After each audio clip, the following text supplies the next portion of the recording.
Cash App Pools, launched in July 2025, is a peer-to-peer feature simplifying group payments for shared expenses like dinners, vacations, or gifts.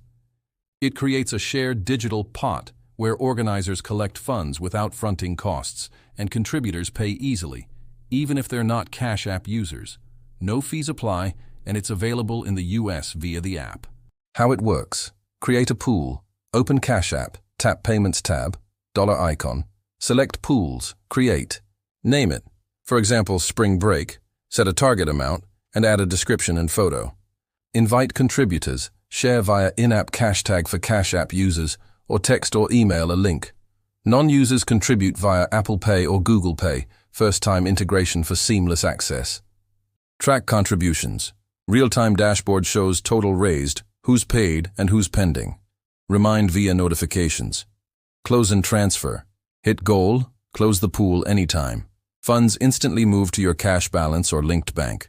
Use for the purchase or withdraw. Key benefits: avoids Venmo-style group hassles, tracks everything in one spot, secure, encrypted, with fraud protection. Limits: up to 50 contributors, max $1,000 per pool initially.